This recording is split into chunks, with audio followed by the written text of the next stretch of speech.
this video really is to answer the question, what is actually done during a Pilates session?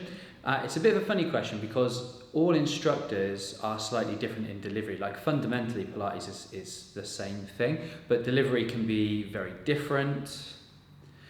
You get instructors from very different and they bring little different things of themselves into their Pilates instruction.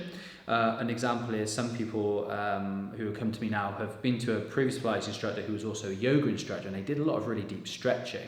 Whereas kind of Pilates isn't really about much stretching. People have kind of said to me before, oh yeah, I need to do some Pilates, I need a good stretch. And I'm like, well, you won't do a huge amount of stretching with me. A lot of the exercises have a stretch benefit, and there's a few release stretches in there after certain exercises, but mostly we're looking at strong control exercises, and we're looking at mobility. Is that you might find in a Pilates class. You've got things like push-ups, and you've got things like the plank, you've got variations of like a sit-up, but they're kind of like ultimate sit-ups, really full, slow range of motion.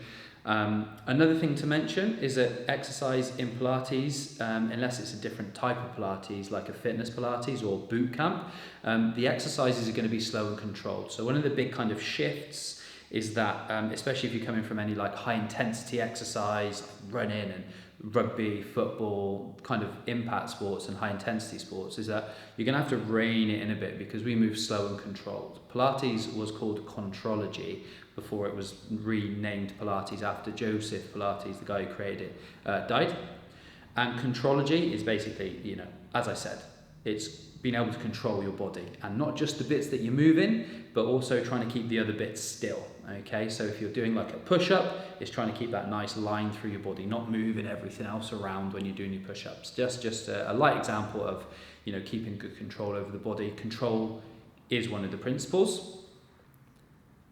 There's just a little reel of exercises that we would do in a Pilates class below, just to give you an idea of what it would look like.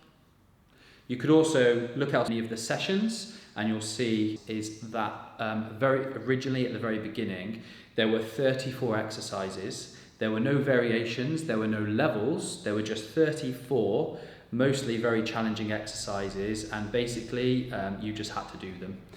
It was just the floor or the mat, and these are now the advanced exercises in Pilates. As time has gone on, because years old, when Joseph Pilates created that original 34, obviously population has progressed, science has progressed. Measurement is not suitable for the general public who haven't done it before. So there are now hundreds of variations of different exercises, kind of based on those original ones, and at least based on the principles, those advanced levels over a period of time. Is what to expect in your first Pilates class, and this just explains things like Pilates instructors can be quite hands-on, although as time goes on that is maybe perhaps becoming a bit less. I still will manually adjust a lot of my members if they need it, but I always ask permission, of course, and you always would. But there was a time I expect to be kind of dragged and pulled around the mat a little bit by hand during a Pilates session.